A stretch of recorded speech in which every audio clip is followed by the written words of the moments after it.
Hey guys, welcome to back my YouTube channel education with Mansi. Guys, इस channel पर मैं आपको ग्रामर कराती हूँ और ग्रामर में हमारी टेंस की सीरीज चल रही है जिसमें मैंने आपको प्रेजेंट पास्ट को कंप्लीट करा दिया है और फ्यूचर में भी मैंने आपको future indefinite, future continuous and future perfect को कंप्लीट करा दिया है। आज हमारा लास्ट बचा है फ्यूचर परफेक्ट कॉन्टिन्यूअस टेंस। आज मैं आपको फ्यूचर परफेक्ट कॉन्टिन्यूअस टेंस कराऊंगी, तो देर ना करते हुए क्लास को करते हैं स्टार्ट। इसके बाद हमारी टेंस की सीरीज कंप्लीट हो जाएगी और हमारा टेंस कंप्लीट हो जाएगा। तो लास्ट है हमारा फ्यूचर परफेक्ट कॉन्टिन्यूअस टेंस और इसको भी हम कंप्लीट कर लेते हैं आज। तो सबसे पहले हम इसकी पहचान को देख लेते हैं। इसकी पहचान है, इन वाक्यों से ज्ञात होता है यानी पता चलता है कि कार्य यानी जो हमारा वर्क है वो भविष्य में जारी रहेगा और इसमें समय भी दिया होता है। समय कैसे दिया होता है कि 2 दिन तक यह कार्य जारी रहेगा, है ना, 5 दिन तक रहेगा या 2 महीने तक रहेगा। इस तरह से इसमें टाइमिंग भी दी हुई होती है। तो इसके सबसे पहले हम रूल्स देख लेते हैं। सबसे पहला जो इसका रूल है वो है कि जो हमारा सब्जेक्ट होता है ना, आई और वी, इनके साथ में शैल, हैव, बीन प्लस वर्ब की फर्स्ट फॉर्म में आईएनजी लगाते हैं। यानी शैल हैव बीन हमारी हेल्पिंग वर्ब हो गई और जो वर्ब की हमारी फर्स्ट फॉर्म है उसमें हमारी आईएनजी लग जाती है। यानी जैसे हमारा कंटिन्यूअस में लग रहा था ऐसे ही सेम, बस हेल्पिंग वर्ब में थोड़ा सा चेंज हुआ है। समय के लिए हम इसमें सिंस और फॉर का यूज करते हैं। यानी एक्स्ट्रा इसमें क्या, देखो जैसे हमारा कंटिन्यूअस था ना, फ्यूचर कंटिन्यूअस, सेम वैसा ही है, बस थोड़ा सा इसकी हेल्पिंग वर्ब में चेंज हुआ है और इसमें टाइमिंग प्लस हुई है, यानी इसमें टाइम जुड़ गया है। अब नेक्स्ट रूल है हमारा इसका सेकंड वाला, आई वी को छोड़कर जितने भी सारे सब्जेक्ट हैं ना, हमारे आई और वी को छोड़ दो, जितने भी हमारे सब्जेक्ट बचते हैं, चाहे वो सिंगुलर हो या प्लूरल हो, कैसा भी हो, नाउन हो या फिर प्रोनाउन हो, सभी के साथ में हम क्या लगाएंगे, helping verb will have been लगाएंगे और मेन वर्ब की फर्स्ट फॉर्म में आईएनजी लगाएंगे। ठीक है। और समय के लिए हम इसमें सिंस और फॉर का यूज करेंगे। मतलब समय के अकॉर्डिंग, अगर समय भी दो तरह का होता है ना, एक तो पॉइंट ऑफ टाइम, एक वो ड्यूरेशन वाला जो टाइम होता है ना, वो वाला जिसमें मतलब अवधि दी होती है। एक तो वो होता है जिसमें परफेक्ट टाइम होता है, एक वो होता है जिसमें अवधि दी होती है, जैसे 2 महीने तक। एक वो होता है कि सोमवार से मंगलवार तक, इस तरह से, मतलब जिसमें परफेक्ट टाइमिंग होती है वहाँ पे सिंस का यूज और जहाँ पे परफेक्ट टाइमिंग नहीं होती वहाँ पे हम फोर का यूज करते हैं। अब देखो मैंने नीचे लिखा भी है, इसमें इस चीज़ को नोट कर लेना। जैसे सिंस है ना, सिंस का यूज हम निश्चित समय के लिए करते हैं, यानी सिंस का यूज निश्चित समय के लिए किया जाता है, जबकि फॉर का यूज अनिश्चित समय के लिए किया जाता है। ठीक है ना। यानी पॉइंट ऑफ ड्यूरेशन के लिए हम फॉर का यूज करेंगे और पॉइंट ऑफ जो हमारा निश्चित समय होगा ना, पॉइंट ऑफ टाइम, उसके लिए हम सिंस का यूज करेंगे। अब हम इसका सेंटेंस स्ट्रक्चर देख लेते हैं, फिर इस चीज़ को ना हम जब सेंटेंस बनाएंगे उसके थ्रू समझ लेंगे। सबसे पहले इसका सेंटेंस स्ट्रक्चर मैंने पॉजिटिव वाला बनाया है, वो भी सिंपल वाले टेंस का। अब सबसे पहले हम क्या करते हैं, सब्जेक्ट रखते हैं सिंपल वाले में, उसके बाद हम हेल्पिंग वर्ब, चाहे वो विल हो या शैल हो, वो रखेंगे और उनके साथ में हम हैव लगाएंगे और बीन लगाएंगे। और जो हमारी मेन वर्ब होगी ना, उसकी फर्स्ट फॉर्म में हम आईएनजी लगा देंगे और उसके बाद में हम ऑब्जेक्ट को रखेंगे। ऑब्जेक्ट के बाद हम जो भी हमारा समय होगा सिंस या फॉर के साथ में हम उस समय को लिख देंगे। जब हम इसका नेगेटिव बनाएंगे, बस हमें थोड़ा सा चेंज करना है। सबसे पहले सब्जेक्ट लिखना है, फिर उसमें विल या शैल जैसे पहले लिखा था वैसे ही आएगा। तो विल हैव या शैल हैव, इनके बीच में हमें नोट लगा देना है, फिर हमें बीन लगा देना है, फिर फर्स्ट फॉर्म, फिर उसमें आईएनजी और उसके बाद हमारा ऑब्जेक्ट और फिर उसके बाद टाइम के अकॉर्डिंग, अगर टाइम सिंस वाला है तो सिंस लगाएंगे, अगर फोर वाला है तो फोर लगाए। तो फोर के साथ में टाइम और सिंस के साथ में टाइम हम यहाँ प्लस कर देंगे, जैसा भी हमारे सेंटेंस में होगा। इसका जब हमने यहाँ पे देखो यहाँ पे पॉजिटिव था, यहाँ पे इसका नेगेटिव था, फिर मैंने यहाँ पे इंटरगेटिव दो तरह के, मैंने आपकी पिछली वीडियो में भी मैंने आपको बताया है। इंटरगेटिव दो तरह के होते हैं, जो क्या से स्टार्ट होते हैं, और दूसरा वो होता है जिसमें हमारे क्वेश्चन वर्ड बीच में होते हैं सेंटेंस के। तो ये जो सेंटेंस के स्टार्टिंग में पहले क्या होता है ना, तो वो वाला है, उसको हम कैसे बनाते हैं, विल या शैल लिखेंगे, उसके बाद हम सब्जेक्ट लिखेंगे, सब्जेक्ट के बाद में हैव बीन और प्लस फर्स्ट की फर्स्ट फॉर्म में आईएनजी और प्लस ऑब्जेक्ट और उसके बाद में सिंस या फोर के साथ में टाइम, जो भी सेंटेंस में होगा। फिर जब हम इसका नेगेटिव बनाएंगे तो हम क्या करेंगे, विल या शैल प्लस सब्जेक्ट, फिर नोट, हैव बीन, वर्ब की first form plus ING plus object plus since या फोर और टाइम। ठीक है। जब हम सेकंड टाइप इसका बनाएंगे इंटरेगेटिव, यानी जो हमारा क्यों कब कैसे ही सेंटेंस के बीच में आते हैं, तो हम इसको कैसे बनाएंगे। सबसे पहले WH फैमिली का वर्ड क्या क्यों कब जो भी आया होगा सेंटेंस में बीच में, उसकी इंग्लिश यहाँ पे लिखेंगे। फिर हमारी हेल्पिंग वर्ब विल या शैल, फिर सब्जेक्ट आएगा, फिर सब्जेक्ट और हैव बीन के बीच में हम नोट लगा देंगे, फिर हमारा फर्स्ट फॉर्म, फिर हमारी ING आ जाएगी उसमें, फिर उसके बाद ऑब्जेक्ट, और ऑब्जेक्ट के बाद में हमारा सिंस या फॉर के साथ में जो भी टाइम होगा वो यहाँ पे हम लिख देंगे। अब देखो वैसे तो समझ में नहीं आएगा स्ट्रक्चर, जिसको पहले से ही सेंटेंस नहीं आते उसको ये स्ट्रक्चर खिचड़ी लग रही होगी, लेकिन जब आप सेंटेंस में समझेंगे ना तब आपको समझ में आ जाएगा। जब आप पूरे टेंस को शुरू से पढ़ोगे ना, प्रेजेंट से लेके फ्यूचर तक, तभी आपको समझ में आएगा। अगर आप एक ही चीज़ को समझने लगे ना, आपने एक वीडियो उठाई और उसको देख लिया, तो ऐसे तो बिल्कुल भी समझ में नहीं आएगा, ऐसा आपके कुछ भी पल्ले नहीं पड़ेगा। तो इसलिए आपको स्टार्टिंग से सारी वीडियो देखनी पड़ेगी टेंस को समझने के लिए, और फिर आपको ये अच्छे से समझ में आ जाएगा। क्योंकि ये जो परफेक्ट कॉन्टिन्यूअस वाला टेंस है ना, ये फ्यूचर में भी है, पास्ट में भी है और प्रेजेंट में भी है, तो तीनों में है ये टाइमिंग वाला। तो तीनों को आपको समझने के लिए सबसे पहले प्रेजेंट का देखना पड़ेगा, फिर पास्ट का, फिर फ्यूचर का, फिर आपको अच्छे से समझ में आ जाएगा और आपका कंप्लीट टेंस भी हो जाएगा। तो अब हम इसके एग्जाम्पल को देख लेते हैं। तो सबसे पहला सेंटेंस है हमारा, राम 2 दिन से स्कूल जा रहा होगा। इसको कैसे बनाएंगे हम। राम सब्जेक्ट क्या है हमारा यहाँ पे, राम, ब्लैक से लिख देती हूँ, ब्लैक से दिखाई देगा ना इसलिए ब्लैक से लिख देती हूँ। Ram will have been, Ram will have, आप भी बनाओ मेरे साथ साथ, राम विल हैव बीन, फिर यहाँ पे मेन वर्ब की first form ING, going, GOING, going to school. अब देखो टाइमिंग है ना, राम 2 दिन से, टाइमिंग क्या है 2 दिन से, है ना।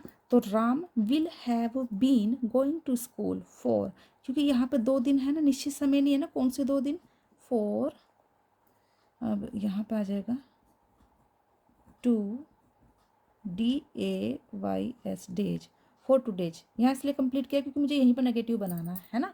तो क्या आएगा इसका, Ram will have been going to school for 2 days. देखो सब्जेक्ट आ गया, हेल्पिंग वर्ब आ गई हमारी, यहाँ पे हैव और बीन आ गया, और फर्स्ट फॉर्म में ING आ गई, और फिर हमारा ऑब्जेक्ट, और फिर हमारा टाइमिंग आ गया फॉर के साथ में। अब इसका मैं नेगेटिव बना के दिखाती हूँ आपको। नेगेटिव कैसे बनेगा इसका, नेगेटिव बनेगा आपका, देखो राम ऐसे ही लिखेंगे हम यहाँ पे, यहाँ से लिखती हूँ राम, यहाँ पे देखो विल हो गया ना, राम विल। अब यहाँ पे देखो राम सब्जेक्ट हो गया और विल इसमें हेल्पिंग वर्ब, तो इसके बाद हम नोट लगा देंगे, will not, Ram will not, अब एज इट इज लिखेंगे, have been going to school, है ना। फिर फॉर, टाइमिंग है ना, फॉर 2 DAYS डेज, पेपर पर थोड़ा सा अटक रहा है, डेज है यहाँ पे, है ना, एस भी लगा है, प्लूरल है। Ram will not have been going to school for 2 days, हो गया ना इसका नेगेटिव। अब हम इसका यहीं पर इंटेरोगेटिव बनाते हैं। पहले मैं फर्स्ट टाइप इंटेरोगेटिव बनाऊंगी इसका पॉजिटिव वाला, फिर मैं यहीं कहीं इसका नेगेटिव बनाऊंगी, है ना। तो सबसे पहले हम इसका इंटेरोगेटिव बनाते हैं। ये क्या बनेगा इसका, विल राम, यहाँ पे लिखेंगे हम, यहाँ से लिखती हूँ, will Ram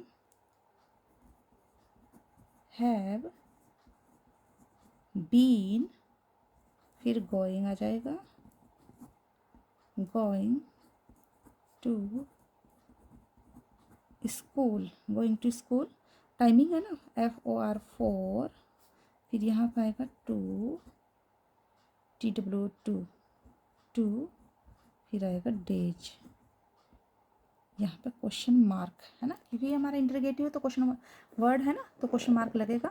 will Ram have been going to school for 2 days. अब यहाँ पे इसका नेगेटिव बना दो, देखो यहाँ पे कैसे बनेगा, विल राम है ना, राम, राम लिखा, राम के बाद बस नोट लगा दो, will Ram not have been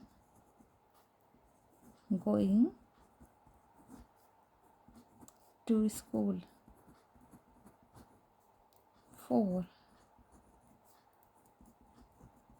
2 days।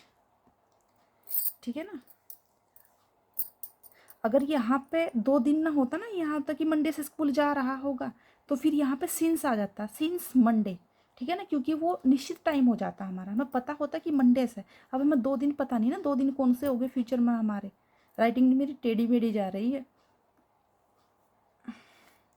अब इसका देखो, ये तो फर्स्ट टाइप था ना हमारा इंटरोगेटिव, और इसका मैंने ये पॉजिटिव बनाया, ये इसका मैंने नेगेटिव बनाया। अब मैं इसका ये सेकंड टाइप जो इंटरोगेटिव है ना, ये बना के आपको दिखाती हूँ।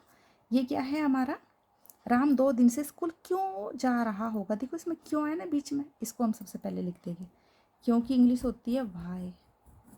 फिर जैसे ये था ना वाई, अब देखो विल आएगा ना हेल्पिंग वर्ब हमारी, विल राम। ठीक है ना, वाई विल राम हैव, पहले पॉजिटिव वाला बना लेते हैं, have been going to school for 2 days days. फिर क्वेश्चन मार्क। ठीक है ना, क्वेश्चन मार्क जरूर लगाना, मैंने इसमें नहीं लगाया, यहाँ पे क्वेश्चन मार्क जरूर लगाना, क्योंकि क्वेश्चन वर्ड होगा तो क्वेश्चन मार्क जरूर लगेगा, नहीं तो पंचुएशन मार्क आपके गलत हो जाएंगे। फिर हम इसका नेगेटिव कैसे बनाएंगे, नेगेटिव बनाएंगे हम यहाँ पे इसका वाई लिखेंगे, वाई और विल ऐसे ही लिखेंगे, है ना। फिर राम,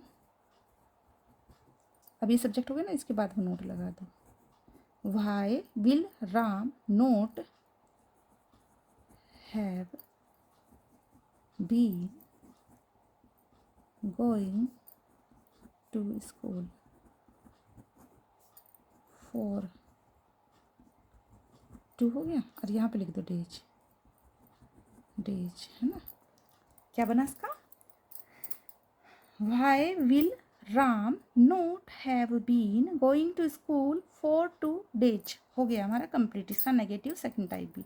अब ये तो सिंगुलर थे, अब मैंने यहाँ पे प्लूरल लिखे है, प्लूरल को भी हम ऐसे ही बना लेते हैं, मैं 2 दिन से। अब देखो, क्योंकि हमारा सिंगुलर हो या प्लूरल हो, सबके साथ में हेल्पिंग वर्ब हमारी विल लगती है ना, आई और वी को छोड़ के, तो वे तो दे होता है, तो हम क्या लिखेंगे यहाँ पे 2 दिन से। तो जैसे यहाँ पे राम लिखा था ना, तो हम यहाँ पे दे लिखेंगे, दे हो गया ना।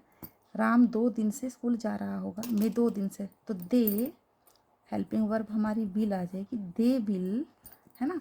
फिर हम यहाँ पे लगाएंगे हैव, फिर लगाएंगे been, they will have been going to school for 2 days। Simple था इसलिए फुल स्टॉप। नेगेटिव वाला बनाएंगे, दे विल। अब देखो दे विल, अब देखो यहाँ पे राम विल के बाद नोट लगा था ना, तो इसमें भी बस सिंपल नोट विल के बाद में, they will not have helping verb हमारी been going to school for 2 days। इस तरह से देखो हमारा नेगेटिव बन गया, है ना। तो इस तरह से हम सारे सेंटेंस अपने बना सकते हैं। सेंटेंस को बनाना बहुत इजी है, कोई हार्ड वर्क नहीं है।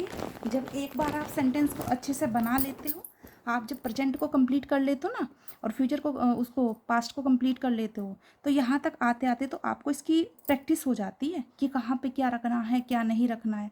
सबसे पहले आप प्रेजेंट को कंप्लीट कीजिएगा, इसके बाद में आप पास्ट को, फिर इसके बाद में सबसे लास्ट में आप फ्यूचर को कंप्लीट कीजिएगा। तो जो आपका पहले में स्ट्रक्चर होगा ना, बस वहाँ पे हेल्पिंग वर्ब में चेंज आएगा आपकी, नहीं तो वो सेम ही रहेगा। जैसे प्रेजेंट में था वैसे ही इसमें रहता, जहाँ सब्जेक्ट आना वहाँ सब्जेक्ट आएगा, जहाँ पे हेल्पिंग वर्ब आनी है वहाँ पे हेल्पिंग वर्ब आएगी। एक को समझ लीजिएगा, अगले वाला आपको आसानी से अपने आप ही समझ में आ जाएगा। बस हेल्पिंग वर्ब का ही तो चेंज है, जगह तो उसकी वही रहेगी जहाँ पे वो बैठता है, जहाँ पे हेल्पिंग वर्ब बैठेगी वहाँ पे हेल्पिंग वर्ब ही बैठेगी, और जहाँ पे सब्जेक्ट बैठेगा वहाँ पे सब्जेक्ट ही बैठेगा। एक सेंटेंस को आप अच्छे से समझ लीजिएगा और उसी सेंटेंस को समझकर सारे सेंटेंस बनाओगे तो आपको बड़ी आसानी से पूरा का पूरा टेंस कंप्लीट समझ में आ जाएगा। तो आज के लिए इतना ही। वीडियो अगर अच्छी लगी हो तो लाइक कर देना, चैनल को सब्सक्राइब कर देना और वीडियो को शेयर भी कर देना। Thank you so much. मेरे भी बच्चे सो के उठने वाले हैं, टाइम भी काफ़ी हो गया है, तो थैंक यू।